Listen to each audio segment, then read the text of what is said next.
Chapter 18. Lyra watched Dis walk towards the casino for a few moments before deciding it was time to start her adventure. When he had told her what her assignment was, she had been a little nervous. She had quickly decided, though, that she wouldn't let fear rule her. Instead, she was going to bury herself in her task until she had finished them. Stealing from the jeweler wasn't very difficult. She approached it the same way she had the skewers. All she had to do was drift into the shadows, wait for him to turn his back, and then take whatever she wanted. She had settled on a tiny necklace with a single red opal set on a silver holder. She wasn't sure why she chose it. Maybe the color reminded her of her grove. Either way, instead of pocketing it, she decided to wear it.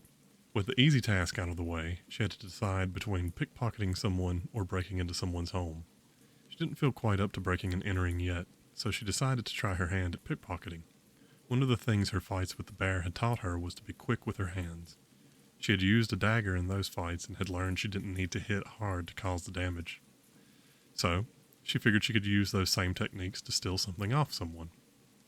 She watched the crowds for a few minutes. Each passing person walked a little differently.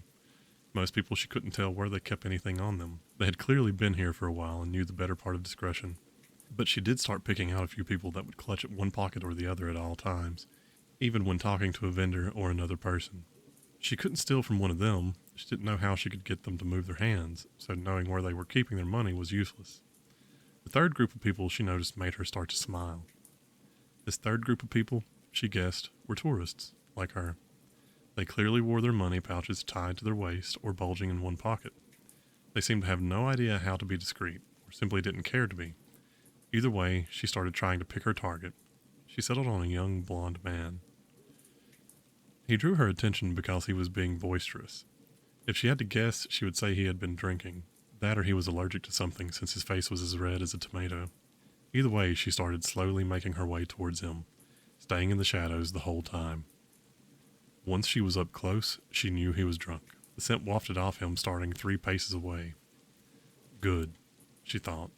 I don't have to be as careful. She took out her dagger, having decided to cut the purse loose. Her only problem now was how. She was certain he would feel it the moment she started to tug at his string. What she needed was some minor distraction. She looked around but saw nothing she could use. She felt herself getting angry. The frustration was starting to overwhelm her common sense. To hell with this, she muttered. She walked up behind him, reached down, and gently grabbed the purse. Holding it tightly, she put the dagger's edge to the strings, then kicked the man in the shin as hard as she could. The man screamed and jumped backwards, away from Lyra. As he jumped back, he put enough pressure on the purse string that the dagger was able to cut it loose. Lyra quickly pocketed it, then she started to walk away. As she was leaving, she heard the man start to ask his friends if they saw where the hooded girl that kicked him had gone. His friends immediately started berating him for being too drunk and hallucinating. Lyra tucked that piece of information away. Now she knew for sure that if she contacted someone, even in the Shadow Realm, they could see her for a few moments after. It was also good to know she would eventually disappear from their sight again. Now that she was calming down, she started to berate herself. She realized if he had jumped the wrong way, she would have ended up stabbing him in the side. She could have accidentally killed someone. At the back of her mind, a small voice asked a simple question. So what? As Lyra walked back to the section of apartments Dis had instructed her to steal from, she noticed something peculiar. All the lights had gone off in the casino. She shrugged and kept going. It was probably some strange ritual people did in those places. Either way, she had other things to focus on for the time being. Dis walked slowly towards the House of Sin. He had chosen the right place to come looking. There were a few hundred people inside of the 3-story building, all of them either gambling, debauching, or participating in other libertine pleasures. Even if they didn't realize it, they were participating in worship of him. All dark things were his, even those that bring pleasure. If they partook in moderation, he doubted he would notice any of them, but this was a house of indulgence. This place encouraged excess. There were other, simpler buildings for more mild indulgences. Everyone here wanted to exist without any limits. There wouldn't be anyone here inaccessible to him. He walked up the steps, pausing at the top to take in the view of the interior. It was exactly as he expected. Bodies were packed in every square foot of the place, with minimal room left for people to maneuver from one type of indulgence to the next. This would definitely work. He pulled the mask and robe off, depositing them to the floor near the doorway. He stepped inside, took a deep breath, and started to let himself open. It had been a while since he had fully indulged in the sensation of his powers. He felt the lines start to ink their way across his skin, tracing the veins of his body as his heart pumped the corruption through him. Every pulse caused his flesh to tingle a little more, anticipation of the climax building. Something started prickling at the back of his mind, though. A smell, a slightly different feel to one spot near him. There was someone present that didn't belong. Before, with his powers locked away, he hadn't been able to notice. The sheer volume of corruption in the place had overwhelmed this one spot of innocence. Now, however, he could pick out all the corrupt in a 5-mile radius, and save this one person, he was standing at the center of a burning beacon of darkness. He opened his eyes, the rims of his iris starting to be outlined in gold, and looked around the room. There was a waitress that was out of place. Seeming to sense his stare, the waitress looked up, locking eyes with Dis. He gestured for her to come over. Once she was close enough to see the details of the man, she visibly shivered. Dis knew the lines were probably starting to crawl out from under his shirt and up his neck. Add to them the golden circles in his eyes, and he knew he was a startling sight. "You're new here, yes?" he asked, voice void of emotion. "Just started today," she stuttered, unsure of this line of questioning. "Be thankful for that." He stepped to the side, clearing the doorway. "Leave." "Excuse me?" she asked, clearly confused. Dis let his power surge, spreading the lines further up his neck to his chin, thickening the golden rims of his iris. "Leave," he growled. She fled. Dis didn't mind killing innocents in his quest. He planned on doing so. However, what he had in mind for tonight he needed concentrated sin. He closed the door, then turned back to the room. The hulk of a man had seemingly materialized from thin air. The man grabbed Dis's shoulder. "What did you say to scare off the new girl, creep?" Dis merely looked up into the man's face. The man tried to back away, but all it took was the smallest of touches for Dis to pass a bit of the corruption to the man. Suddenly the Hulk was frozen in place, eyes locked wide in either terror or torture. Dis pushed the man gently on his chest, guiding him so that the man had his back to the door. Then, with a thought, he had shadows pierce out of the man's back, effectively nailing him to the doorframe. "Ladies and gentlemen, if I could have your attention," Dis's voice boomed, so loud it was clearly unnatural. A hush fell around the room. All activities stopped. All eyes turned towards this man. "Thank you," Dis said. "Fuck off, prick," some half-drunk man shouted near Dis's right. The man turned back to his cards, intent on starting his game back up. Dis lifted a hand in the man's direction. A tendril of shadow shot from his palm and wrapped around the man. As Dis raised his arm, the man was lifted from his chair. Then shadows wrapping the man birthed their own tendrils and started climbing towards the man's face. They pried open his mouth, and amongst his screams the people of the casino witnessed his tongue torn from his throat. "I would appreciate it if everyone simply listened," Dis announced over the man's garbled cries. "All of you here, whether you meant to or not, have dedicated yourself to me." Shadows seeped away from the spot Dis stood in. A pool of black spreading like blood on tiles moved across the room. Offshoots sped towards the walls. Everywhere they went, people tried their best to get out of the way, though nothing seemed to happen to the ones that weren't quick enough. Once they reached the walls, they climbed until they reached a window, where they drew across it like some living shades. "Tonight, I have come to collect my portion of your worship," Dis smiled, veins of black now racing across his face like scars made of shadow. "I need living sacrifices to create." The pool underneath him, having covered the floors and windows, was now covering the rest of the walls. "All of you will work." He raised his hands again. All eyes were locked on him, terror gripping them all. The scent of urine started to blend with the smell of drugs and alcohol already in the air. Then the first shadow struck. A man standing slightly off from the crowd was impaled head to toe. As soon as he was fully pierced, small spikes popped out every few inches across his entire body. Another shadow shot out, grabbing a woman from the crowd. She was lifted into the air by her shoulders. Suddenly another shadow leapt from the floor and grabbed her feet. She was ripped in two. The people panicked. Screams burst from the crowd as the shadows started grabbing people faster and faster. They beat on the doors, the walls, the windows, but nothing would budge. Dis had trapped them in his cage. He could hear screams coming from up the stairs now. The people on the higher floors may not have heard his speech, but they would participate as well. Dis smiled. A chuckle escaped his lips, and he watched. The room he had painted black with his shadows was slowly being painted red. He smiled because he knew one simple fact. No matter how much they may want it, These people weren't going to die anytime soon. No, he had much greater plans for them than that. Lyra found herself staring at the fronts of several concrete windows, dimly lit and primitively maintained with mortar. The windows came in pairs. Each pair seemed to be for one particular apartment. She found it curious how differently each window was adorned. A few of the windows held flower boxes, some were shaded on the inside by elaborate drapes. Only one or two had nothing at all. All in all, she estimated she was looking at around 5 sets of apartments in what seemed like one colossal structure. The building itself was clearly one of the remnants. All she had to do was look at the top to see the rigid lines where the concrete walls had started to fall long ago. She tried to imagine how big the building must have been at one point. Supposedly they had gone as high as the eye could see, so high they blocked out the sun. She figured they had only been a few stories taller than what the intact buildings were, so maybe 10 floors high. To her, this thought was more reasonable, but still immensely impressive. The fact that people now could only maintain the remnants, but not build their own, was a large point in favor of the old civilization's capabilities. Slipping from her reverie for the architecture, she decided to try and steal from one of the apartments with the flower boxes. Her only reason being that if they had enough to be able to keep flowers that did nothing more than look pretty, they probably could afford to lose whatever she took from them. She strolled over to the closest box and started to examine the window, at the last minute remembering to slip back into the shadow world. It would have been a shame to get caught simply because she had forgotten to use her most potent tool. The window, fortunately for her, was unlatched. She guessed whoever lived inside didn't like fussing with the latch to water their flowers. A pity for them, the laziness would cost them something. Not much, she decided, but it was going to cost them something. Of course, when she started to open the window, she found it wasn't quite as easy as it had seemed. She ended up having to use her dagger, again, but this time as a lever to get the window started up. Once it started to move a little more freely, she glanced around, making sure no one was watching. She was invisible, but surely someone would come to investigate a window opening of its own volition.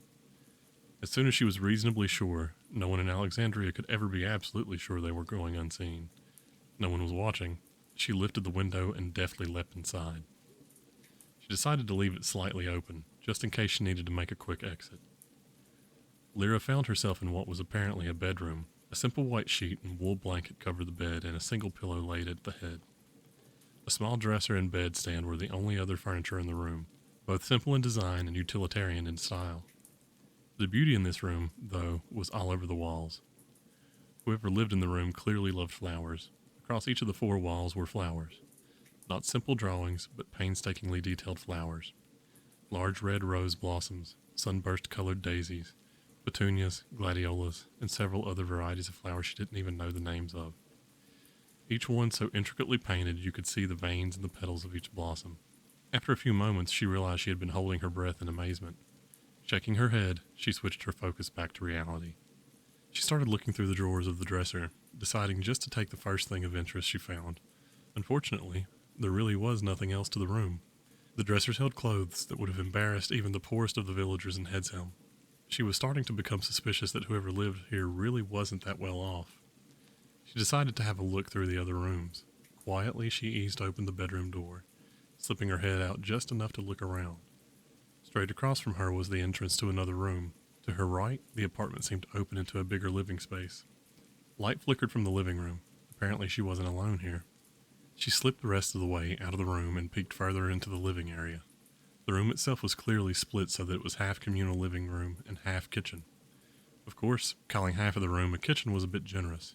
It was nothing more than a wood stove and wash basin for dishes, but there was clearly a man and woman seated at the table in the living area. The man was a bigger fellow, clean-shaven, with short-cropped hair and large forearms.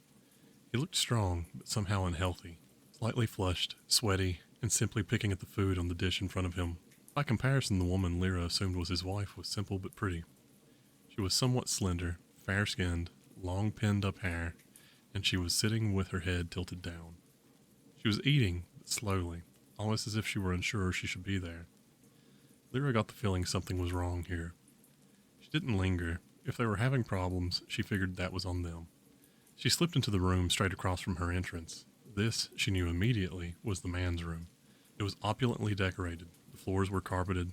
The bed was a massive 4-poster that could fit 4 people her size. 2 dressers, a bedstand, chair, and footstool were scattered around the room. Lyra smiled when she noticed the ring sitting atop the bedstand. This was what she had come looking for. Something of value, something that would prove she had actually made it inside one of the apartments. She walked over to the bedstand. She couldn't decide which ring to take. In the end, she simply decided to pocket them all. It was clear the man was much better off than the woman, so why not even the score a bit? She slipped out of the man's bedroom, but as she was slipping back into the woman's, she heard a shout. "Why won't you look at me?" The man's voice boomed with anger. Lyra found herself pausing, every nerve in her body screaming that it was time to make her exit. She knew she had no business waiting around to see or hear whatever developed, but she couldn't quite make herself move. Something in the man's tone struck a chord. "I'm just trying not to offend you, dear," she heard the woman reply quietly. "Don't you think I'm a man?" the husband replied, revulsion thick in his voice. "I worked myself to the bone to keep us here. You were the one that insisted there was work in Alexandria. Why did I even bother to listen to someone as stupid as you?" "I'm sorry," the woman almost whispered. Lyra had eased back from the bedroom door. She was peeking around the corner again. The man was breathing heavily, both hands planted on the table. He seemed to be trying to hold it down. The woman, on the other hand, looked as if she were trying to sink in on herself. "You should be. I work, and I come home to this?" He held up the dish. Lyra thought it looked quite good. Chicken cutlets with a side of peas and potatoes. She was willing to admit, though, that her hunger might be tempered a bit by having been recently traveling through the woods. She still didn't quite understand why he was upset about it, though. The man tossed the plate, cracked against the woman's forehead. The dish shattered, splattering her with the food and leaving a small line of blood trickling down her forehead where the plate had broken her skin. Lyra felt a numbness start to creep across her body. Her skin started tingling. Her breath started to grow a little more rapid. She felt a small sheen of sweat form over her forehead. "See what you've made me do?" The man flipped the table over. The woman cried out in panic and backed away. "You always do this. You get me so worked up. Why?" He rushed at her, shouting in her face, pinning her between himself and the wall. "Well, answer me," he shouted into her face, spittle spraying with his words. Lyra found herself walking slowly towards the man. She couldn't feel anything. Coldness burned from her chest and pulsed with each heartbeat through her limbs. Her eyes were fixed on the man. As he started to raise his hand to slap the woman, Lyra struck. She went in swiftly and used her dagger to cut the tendon just above the heel of his right foot. The man let out a cry and fell to the ground, unable to support himself on that leg. "What the hell was that?" he shouted to the woman. "What did you do, you bitch?" His last word made Lyra start to grind her teeth. She stepped in again and slashed across the hand, groping at the wound on his leg. Again, the man cried out, but this time Lyra didn't pause. She slashed the tendon in the other leg, leapt away for a second, jumped back in, and stabbed the muscle connecting his arm to his shoulder. Each time she would step away long enough to be sure that she disappeared again.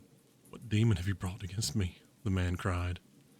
Lyra continued her cuts, stepping in for a second, slashing, until the man was bleeding profusely. His arms and legs mostly disabled, she paused for a moment to assess her work. The man was backed against the wall beside his wife. Blood was trickling from the wounds she had put across his body, slowly starting to pool on the floor in front of him, draining the color from his face. "What is going on?" he gasped. "Shade," the woman whispered. For the first time since she had started this, Lyra wondered what she must look like. A shadow blazing to life for the briefest moment, clawing a wound open on the man, then disappearing again. She decided the sight must be terrifying. This made her smile. She stepped close to the man, being careful to make sure she wasn't touching him yet. She knelt down so she could see his face. She reached up and grabbed his jaw, lining his sight up with her eyes.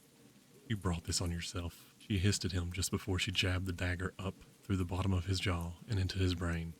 She removed the dagger, then stepped back, noticing the woman fully focused on her. "A shade," the woman whispered again. Her lips and cheeks were colorless. Terror widened her eyes. Lyra simply tilted her head at the woman, puzzled as to why the woman would consider her a demon still. "You're free now," Lyra said to her. "Help!" the woman screamed. Lyra was so shocked by the outburst she jumped. "Help!" the woman screamed again. Now that she had her voice, she was fully using it. She ran to the door of the apartment, fought with the handle for a moment, then Lyra heard her running down the outside hall, screaming for help the whole way. Lyra quickly made her way back to the window she had climbed in and made her exit. She started checking herself to make sure she hadn't gotten any of the man's blood on her robes. Miraculously, she hadn't. She walked back to the jeweler's stall. Then when she decided no one was looking, she slipped back into the real world. She let her hood down and removed her mask. She wanted to be able to breathe the air and feel the wind on her skin. She felt like she had just run a mile, exhilaration pumping through her chased closely by exhaustion. She was stretching when she felt a hand clamp down firmly on her wrist. "May I ask how you came about acquiring that necklace, little girl?" She turned to see the jeweler. "It looks strikingly like the one that went missing from my cart earlier." He didn't seem amused. Dis hummed to himself as he walked around the casino, surveying the bodies in various states of unmaking. The shadows had been efficient. The people in the simplest condition were just impaled. Others had been ripped to pieces. No method was apparent, no pattern, simply slaughter. Blood covered the floor, splattered the walls, even the ceiling was unable to escape the effects of crimson spray. Every room was decorated this way, as if it were part of some circus exhibit of anatomy designed by a serial killer. Of course, he was also surrounded by quiet moans, coming from the people whose throats were still attached to their torso. None of these people were dead. No one. That was the beauty of his shadows. He needed living sacrifices, and these sacrifices were indeed still alive. "Pathos!" Dis shouted, both inwardly and outward. Within moments the wraith appeared. "Yes, my lord," the wraith bowed. "Is Desor ready to be summoned?" Dis asked. "As you instructed, sire," the wraith replied. "I must object, though. He has never been stable, even for one of us." "I didn't torture you the last time simply because my daughter was present," Dis replied. "I thought you deserved a bit of a lesson in humility. Remember it." "Yes, my lord." "Desor," Dis shouted, the same as he had for Pathos. The air seemed to thicken at the summons, the shadows taking on texture, blossoming, then congealing into a mass in the middle of the room. A voice spoke from the center of the ball. "You have called me." "Yes, I have need of your services," Dis replied. "Will our past be a problem for you?" "At one time I would have wanted a rematch," Desor replied, voice cold and deep. "But on even grounds, that isn't quite possible anymore." "And the answer to my question is?" Dis asked. "No," Desor replied. "You are my master now. My loyalty is absolute, unlike that one." The eyes in the shadow glanced at Pathos. "I want you to manifest. I've prepared a few bodies for you." Dis gestured around himself. "How many of these should I take?" Desor asked. "All of them," Dis replied. "There are so many." Desor drifted into awed silence. "You can balance that many thoughts, no?" Dis asked. "I was under the impression you were the strongest in all the underworld. Surely controlling a few hundred human souls won't be a problem for you." "Yes, sir," Desor replied, soldierly, no indication of anything other than confidence. "What are your orders?" "Well, I want you to go to a small town to the north of Drakenfell," Dis replied. "I believe there will eventually be some visitors passing through it. There will be a time warden with them." "I knew you two couldn't be servants of the sick the moment the other one started asking about prostitutes," the jeweler said to Lyra. "Where has your friend gone off to?" he demanded. Lyra simply kept her mouth closed. She was trying to decide what to do. How could she handle this and cause the least amount of commotion possible? She doubted Dis would be happy with her if she drew a lot of attention, more than she already had. "Not going to talk? Fine. Let's go find some guards and see if..." The man was cut off mid-sentence as a hand poked him in the chest. Lyra traced the hand back up its arm and realized Dis was poking the man. The jeweler backed off, clutching his chest, sputtering, seeming to have difficulty breathing. "No one is allowed to lay a hand on my daughter." Dis pulled the hood up over his head.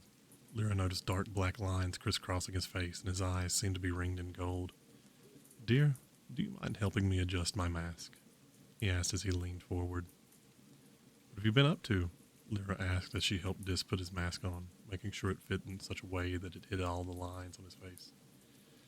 "I should ask the same of you. I believe I hear a woman shouting something about a shade killing her husband," Dis asked. "He had it coming," Lyra replied tersely. She dug the items she had stolen out of her pockets and handed them to Dis. The money pouch came off a drunk in the street. The rings came off a bastard that was mean to his wife. She pulled on the necklace she was wearing, and this came from the jeweler. She glanced over where the jeweler was lying on the ground, moans coming from him. A small crowd forming to see what was happening. "Is he going to be okay?" "Does it matter?" Dis asked. "I suppose not," Lyra replied. "Well, You know what I've been doing. What about you? Dis placed his arm around Lyra's shoulder and guided her towards the main street. Let's watch, and you'll get to see what I've been doing any time now. Dis sounded excited. What should I watch? Lyra asked.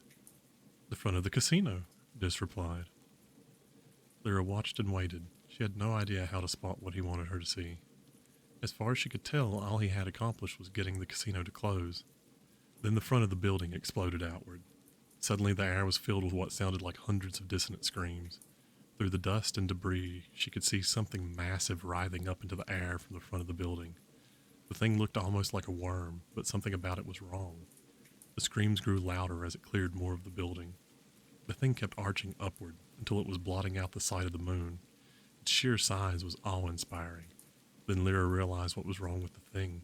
It looked like it was constructed of nothing but body parts.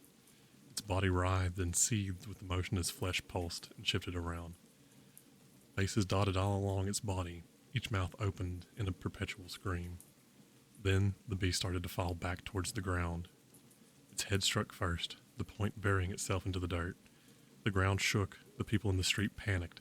Everyone started to run for cover, everyone except for Lyra and Dis. They simply stood together and watched as the monstrosity bored its way into the ground. Wasn't it beautiful? Dis asked. Lyra simply stood still. She had no idea how he had made that creature. She certainly had no idea what its purpose was, but beautiful wasn't exactly how she would describe it. Beautifully frightening, she finally answered. Chapter 19.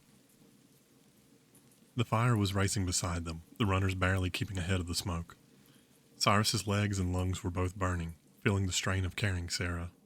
Glancing to his left, Severin seemed to be faring better, even though he was carrying Roland. As for Sean, he had no problems running ahead and leading them. They had made their way back to the road and were now following it as quickly as they could. There, just ahead, the exit. Along with relief came a second wind. He felt himself picking up speed, pushing, hoping to make the last dash quickly so he could finally rest. Between his heavy breathing and the roar of the fire, he couldn't hear anything. All he could do was focus on this final drive. Then fire seemed to explode in the path ahead of them. I won't let you out, the queen shouted, fire burning around her back and legs. She hadn't come out of the flames looking any better. One of the mandibles had been burned off her face. She was missing one or two of her legs, and all across her body the shell that covered her flesh was cracked, allowing the pink flesh underneath to peek through. The trio stopped their run, each one breathing heavily. Severin walked up to Sean. Here, take Roland. When I get her out of the way, get him out. He turned to face Cyrus. Follow him. The path to Drakenfell should be just beyond the exit. Felvar will tell you what he wants of you when you get there. Cyrus wanted to help. He wanted to be of some use, but he knew Severin and he knew the man wouldn't let him. He also knew that in his current state he couldn't be much help to begin with. Between running and the fire, air was limited, and he was already having trouble focusing. There was no way he could fight. Severin turned to face the wretched creature that had been Queen Irene. As he walked past Sean, he reclaimed the staff he had used before, given to Sean since he had no one to carry. He walked forward, back straight, fierceness written across his face. He knew he would probably die in the fire, but he didn't fear the queen. She was wrecked, but he needed to help the children get out of the forest quickly. The fires couldn't be beaten by pure force. As he drew in a breath and started to collect his powers, a tremendous boom sounded, and a flash of light drowned out his vision. He shielded his eyes, but once he could see again, he almost fell to his knees in relief. 3 scions of thunder stood in the road in front of him. Each man was tall and broad, thick arms holding hammers ringed in small arcs of electricity. They all bore the long beards the mountain men were so proud of, their hair loose and long, clad in the furs of bears and mountain lions of Drakenfell. Standing at the lead of the 3 scions, though, was Felvar himself. What in the freezing hells is going on here? His voice boomed. Why is my forest on fire? This is not your forest, the queen hissed. Orcus gave it to my kind, and now Dis has returned it. Really? Felvar asked, mocking the spider. Where is he? Hiding behind that charred body of yours, is he? No? He walked forward, stopping just a foot or so in front of her. If you wish to live, I'll overlook this impertinence since your webs are why the entire woods is burning. But you need to turn and leave right now. He turned his back to the queen and started walking towards his troops. We won't be talked down to by the coward. The queen hissed as she leapt forward, intending to pierce Felvar with her remaining foreleg. Before she had completed her jump, she was slammed back to the ground as one of the scions bolted through the air, striking her in the chest. His hammer cracked down, crushing her head before she could even start to retaliate a second time. Felvar merely glanced back, letting out a half-amused laugh. He walked up to Severin and placed a hand on his shoulder. "You can relax now. I'm sorry we didn't realize you were in distress earlier. Had it not been for this massive forest fire, we wouldn't have known anything was amiss. You weren't expected to make it this far for at least another 3 days. And speaking of the fire," Felvar raised his giant hammer towards the sky. Lightning shot from its head, creating a pillar of light that cracked as it hit the clouds. Where the pillar stopped, storm clouds started emerging. It wasn't long before Severin felt the first drops of a torrential rain. "I can't let this whole place go up. She's hardly the only thing that lives here, and we don't want the others looking for a new home." Severin simply closed his eyes and turned his face to the sky, enjoying the feel of the raindrops as they cleaned and cooled his face. Going from accepting death as imminent to knowing he had at least a little longer left to live drained him of the last of his energy. He felt strong arms grab him as he dropped to the ground and slowly slipped unconscious. Felvar stepped into Alucia and was at once confronted by dark stares from every corner. "Finished playing with your pet tarantula?" Lyr quipped, his feet propped up on the table, twirling a dagger between his fingers. For some reason, Felvar enjoyed Lyr the most of his companions. Lyr may be a bit of an ass at times, but he didn't take everything as seriously as the rest. He was also exceedingly dangerous in combat, which earned Felvar's respect. For today, Lyr looked the part. Instead of being formally dressed, he was in a sleeveless blue leather vest and wearing matching trousers. It didn't exactly take long. Besides, he shot a look towards Cronus. "You at least should be happy your last living warden was about to sacrifice himself to save the rest of his group. As it stands, he is recovering in my halls." "There are bigger things to worry about than Severin," Cronus remarked coolly, as if he really needs me to watch after him anyway. This was a great compliment coming from Cronus, who even seemed to look upon the other gods as children. "What happened?" Felvar asked. "Dis, apparently, has released something from Alexandria before disappearing again," Gaia jumped in, clearly angry. "He's slowly working his way towards my home." "You have no way of knowing this," Cronus again. "He could just as easily be planning a visit to Verona." "You know damn well he isn't." She glared across the dais at Cronus. "I don't see how this concerns any of the rest of us," Lyra interjected. "He is still just a problem for Felvar and yourself. You two created him, you two deal with him." Felvar decided to take stock of the situation. For some reason, Lyra and Cronus seemed focused on leaving Gaia and himself to fight Dis alone. He knew they were mainly at fault for how they handled the end of the whole affair, but they had hardly acted alone. Ogun simply sat and watched. The outburst at their last meeting was purely the result of his perception of an injustice having occurred. He was probably here just to observe. He rarely interfered in anything. Even during the war with Orcus, he had only intervened on occasion. Felvar decided to probe him a bit. "What does Justice think? Should we be left alone in this?" Felvar asked. "He has a right to seek justice. We all shall face him in our own time," Ogun replied. "There was a point when he was first freed that we could have intervened and stopped him. He is basically back to full strength now. If I remember the man that came before the monster well enough, I would say he has no intention of doing anything other than face us one at a time." Ogun paused. He ran his hand across his face, as if dreading the decision he had come to.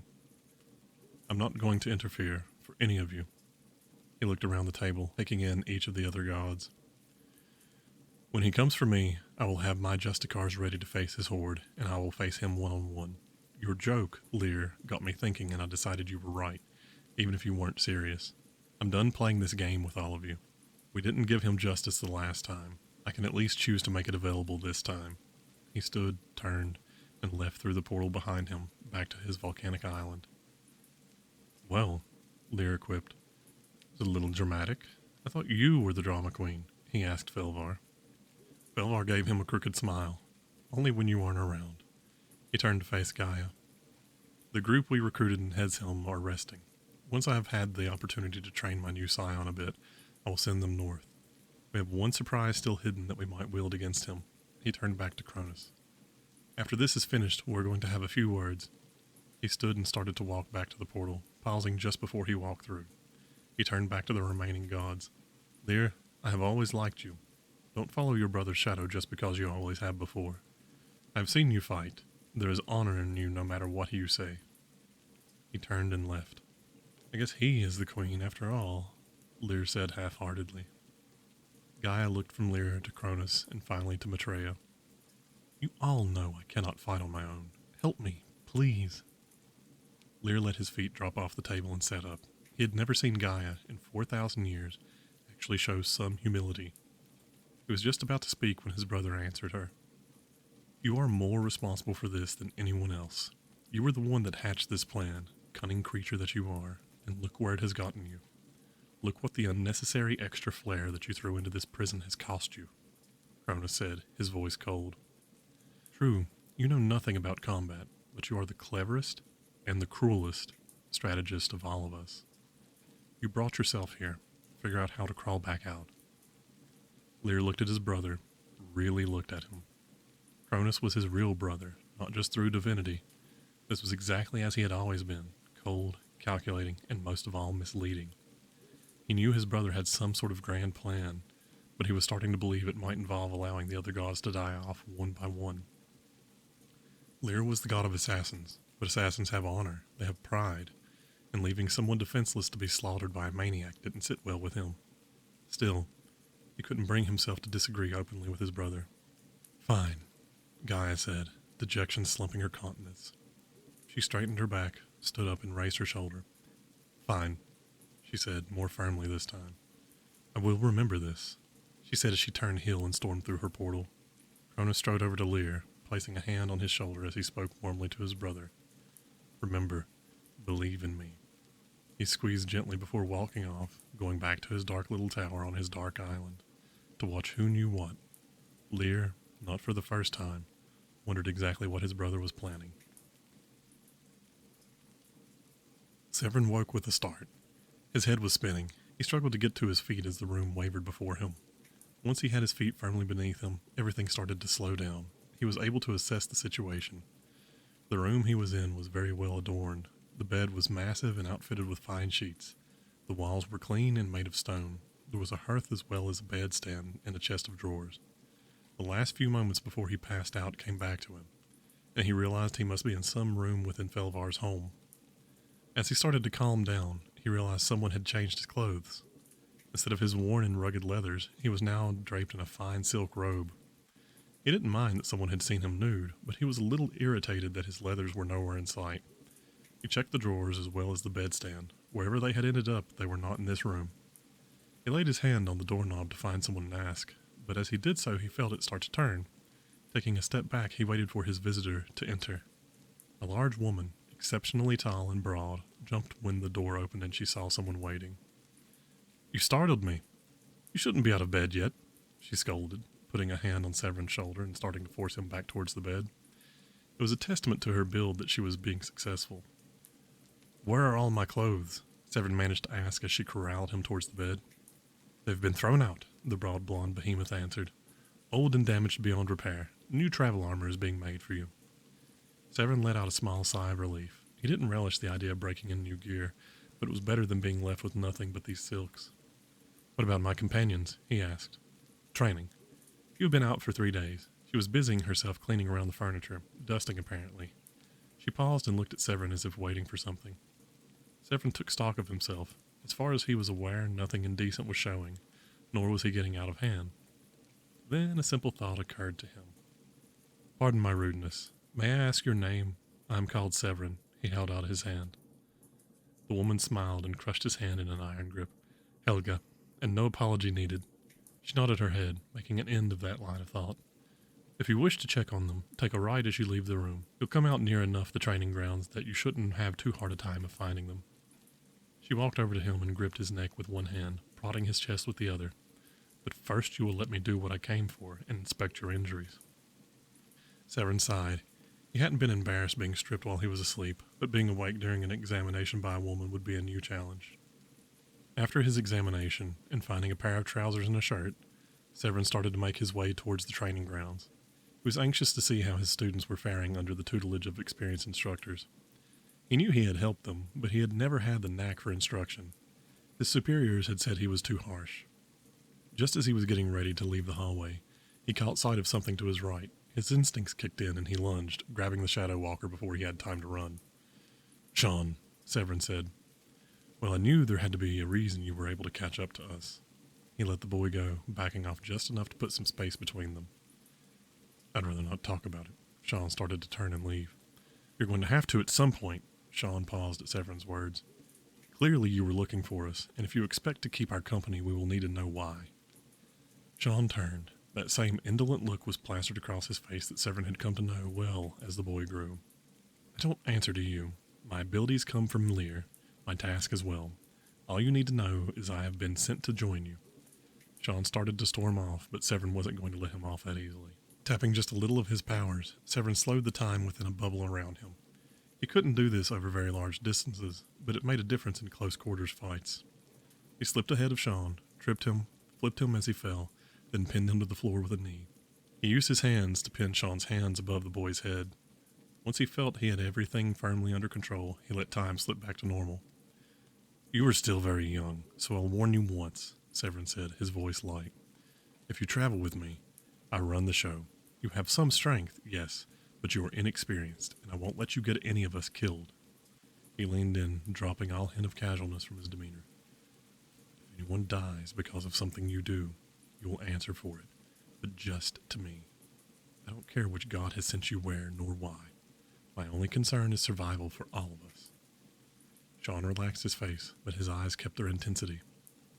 I understand. He stopped fighting, relaxed his arms, and looked Severin straight in the eye. All you need to know is that I'm supposed to travel with you and help you if I can. Anything else doesn't involve you nor any of the others, nor should it create any extra danger for them as far as I'm aware. He cleared his throat. Would you let me up now? I think you have proven your point. Severin let the boy go and stood up. As a bit of a peace offering, he held out his hand to help Sean up. Either the boy didn't notice or chose not to acknowledge it, but he stood on his own. As far as I'm aware, I'm only going to be risking myself, and I don't mind that. He turned to leave, but paused just a few steps off. Don't expect much help from me. I will help in situations like you found yourself in with the spiders. Otherwise, I'd rather you just think of me as traveling down the same road. Sean's response gave Severin pause. All at once he remembered he was talking to a boy not much older than Roland or Cyrus. There's no need for us to be strangers. Severin decided maybe he had been too harsh. I'm sorry if I came off strongly, son. You were never easy to get to listen, so I went to what I knew worked with you before. Let's not travel as strangers, okay? Severin held out his hand to shake. Sean, slowly, took Severin's hand and shook it. He gave a nod before turning to walk off. Despite seeming to accept his words, Severin still felt something was off with Sean. No matter what he told the boy, he didn't feel Sean was trustworthy. From his experience, people like Sean rarely changed.